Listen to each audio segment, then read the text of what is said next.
Hey YouTube, Dave Nod here.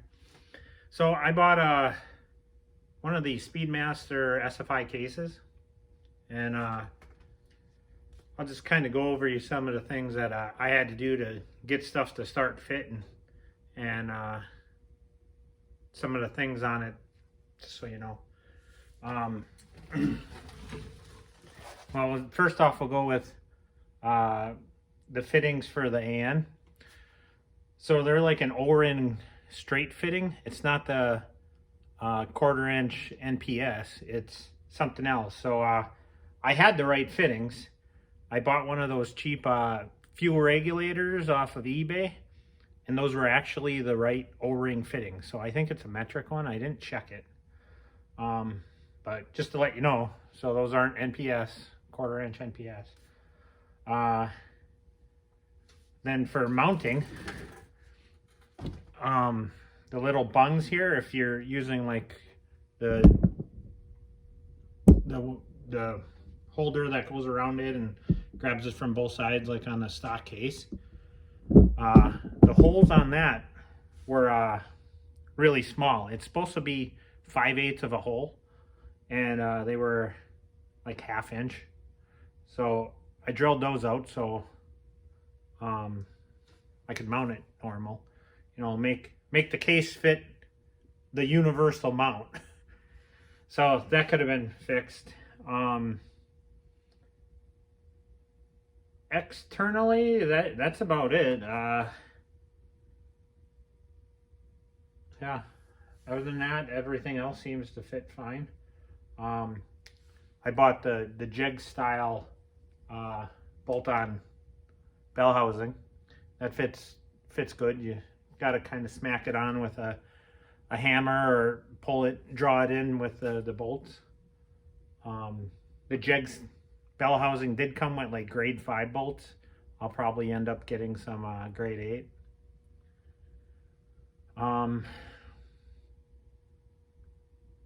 Yeah, so that's externally. Oh, and they did send on like the reed cases, they have the hole for the dipstick on the driver's side. They had the fitting that is used to block it off, but there's no hole, so you don't even need it. So like they really copied the reed case, all the hardware and everything. So other than actually drilling the hole or machining it. So, okay, ready? So down in the hole, I had to file the lugs right here, just the edges, because the center support would not go down very great. It's a really tight fit. And then they send you a roller bearing on the bottom, and then a shim. Well, it was way too tight with the shim in there. So it basically just a bearing on the bottom. And then once I filed all these, I still had to smack it in with a screwdriver, and that's with the threading ring in there, so you get the right height, because these are center supports that are the thinner ones. And then the bevel snap ring still didn't fit right, so I actually, I'll look on this one, I actually had to machine, you know, took it apart and machined the top side of this, and I took off 15 thousandths. And I did that, and then I was able to get the snap ring all the way in. I did have to smack it in with the hammer and seat it, but that fit a lot better than. So far, that's all I really have so far. Yeah, once I did all that, I had to clean the case out from all the aluminum shavings. At first, I took a little file and just kind of cleaned the edge, because like when they broached those lugs or whatever, like it still was dirty. It wasn't very clean. It wasn't a clean machining job. So I cleaned that, and it still wasn't fitting right, so I had to just take a flat file and kind of just clean them up to make it sink in there. And it still was tight, but it pulls out pretty decent. I'll smack on the output shaft and it'll lift it up. But you know, once you have it together, hopefully you don't have to take it apart. Other than that, the case looks pretty good. It's still like the Reed style cases, where the valve body mounts, it's actually not the same plane as the pan rail. The pan rail is a 1/4 inch higher or deeper. So they do send you the spacer for your filter spacer to add on to it. But if you're going to get one of these cases, I hope you have a little machine shop, a mill and a lathe, because you're probably going to need it. So you probably could make your own spacer a 1/4 inch longer.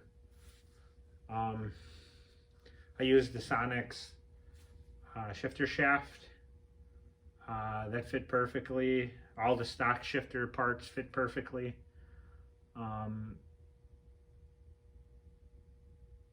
All the fittings that they send to plug the holes, all the like ports for testing, they're all the normal 1/8 inch NPT, but then it's a metric Allen wrench.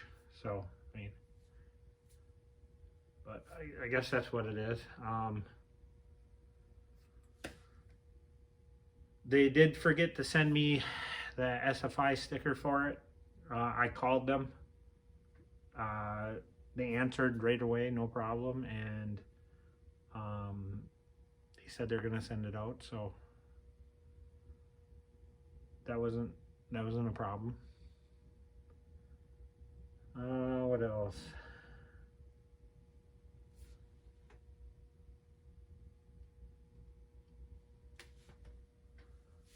Other than that, it looked pretty good. I got straight cut planetary gears, the 475s. I'm going to put those in there. On the center support, I machined out the second ring just completely, so it didn't have to worry about any restriction.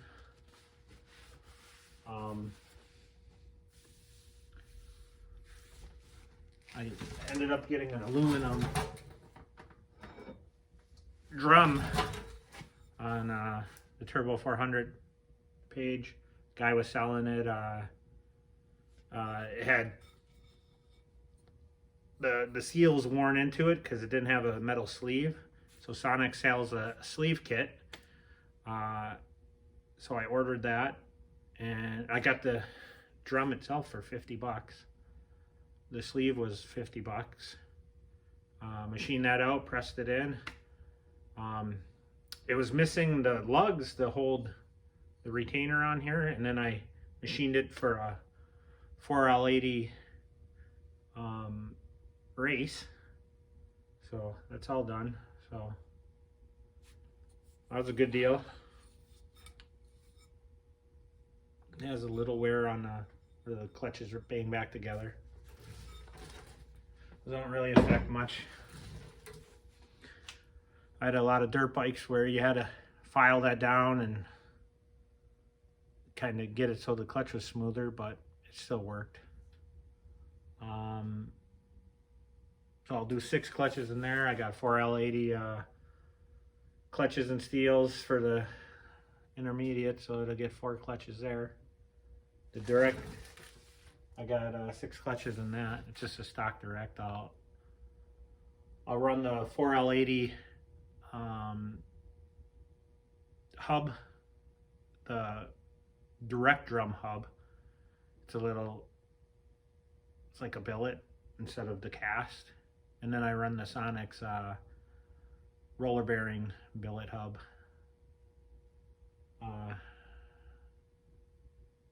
For the forward hub. And then 34 element sprag. Did the converter feed mod to the pump. with 110 thousandths hole drilled.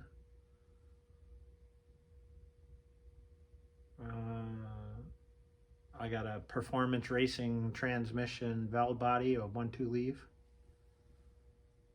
Put that in it. I got the Speedmaster cast aluminum pan for it. I got one of their tail housings. So I got the case, tail housing, and output shaft for like 800 bucks on Black Friday. So I mean, for 800 bucks, how can you pass that up? It was like 500 bucks off. So, and you know, down the road, if you got to update that SFI sticker, you know, even if you didn't, just to have that peace of mind that you have a little thicker case, street drive it where you don't even race, you know, or even just to compare it to a stock case that's not SFI for 600 bucks. Well, I mean, it's like 12 or 1300 new, like not on a promotional thing, but for 600 bucks, I mean, why would you not get it? So far I like it. It's not just a throw it together. I'm sure the reed cases are. I haven't done one of those. You know, you gotta have some patience. I probably took the whole bottom piece out, the whole assembly, probably 10-15 times, which I do have a lifter. I made these. I sent some to Sean at Mountain Garage. They work pretty darn good. But yeah, so far I like it. I'm impressed with it. For the price, at least Black Friday price. All right, well, there's my review so far. I would say even at 1,200 bucks, it's probably worth it. Even for a street engine, you know, even if down the road you can't get it reserted, which I don't know, you probably could call them and they'll just send you a sticker. So, all right, thanks guys.